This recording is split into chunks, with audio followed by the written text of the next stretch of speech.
అదే ఇంతకుముందు మాట్లాడుకున్నాం కదా, ఎడిల్ వైస్ పూల్ అని. సో ఈ ఎడిల్ వైస్ పూల్ మాత్రం ఇక్కడ మనకి వెళ్ళే మొదట్లో, కొండకెక్కే మొదట్లో ఎడిల్ వైస్ పూల్ని ఇలా జస్ట్ మెట్లకు ముందు ఎడిల్ వైస్ పూల్ అని అలా పెట్టారు. ఈ ఎడిల్ వైస్ పూల్ ఏంటి అనేది నాకు కూడా పూర్తిగా అర్థం కావట్లేదు. ఈ మాత్రం చూస్తే మన దగ్గర దొరికే ముద్దమందారాలే అంటారు కదా, ముద్దమందారాలు కూడా కాదు, సమ్ ఏదో పేర్లు నాకు కూడా గుర్తు రావట్లేదు, ఆ పూల్లానే ఉన్నాయి. సో ఇవి చూస్తేనేమో గుత్తులుగా కట్టారు. చూడండి, మల్టిపుల్ కలర్స్లో ఉన్నాయి.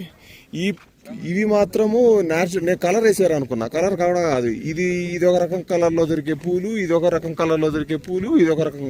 So this is more of like green, dark green, ఇదేమో పర్పుల్, ఇదంటే ఎల్లో. సో మూడింటిని కలిపి పెట్టారు. వీటికేమో మధ్యలో కొన్ని వరి కంకులు వేశారు, వరి కంకులో కలరు, ఇవి కలర్ వేశారు.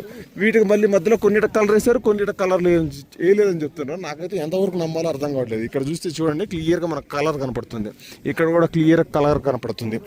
సో వీటిను కలర్ వేసి ఇలా ఇష్టమైన వాళ్ళకు ప్రేమపూర్వకంగా ఇస్తారంట. సో మనకి ఎట్లయితే సంక్రాంతి టైం వస్తుందో, సంక్రాంతిని కొత్త పంట వచ్చినప్పుడు ఎట్లయితే మనం సెలబ్రేట్ చేసుకుంటామో, అట్లనే వీళ్ళు కూడా వీళ్ళ పంట దాదాపు ఫిబ్రవరి జనవరి మధ్యలో వస్తుందంట. ఆ ఫిబ్రవరి జనవరి మధ్యలో వచ్చినప్పుడు వీళ్ళ కూడా న్యూ ఇయర్ అంటారు. బాలి జావా హిందూస్కి న్యూ ఇయర్ ఉంటుంది. ఆ న్యూ ఇయర్ టైంలో ఇలా సెలబ్రేట్ చేసుకుంటారు. నాకైతే అనిపిస్తుంది మొత్తం వీటన్నిటికి రంగులు వేసినట్టు అనిపిస్తుంది. సో కాకపోతే వీళ్ళు చెప్పేది ఏంటంటే, కొంతమంది చెప్పేది ఏంటంటే న్యాచురల్ కలర్స్ అంటే ఇవన్నీ కూడా లైక్ మన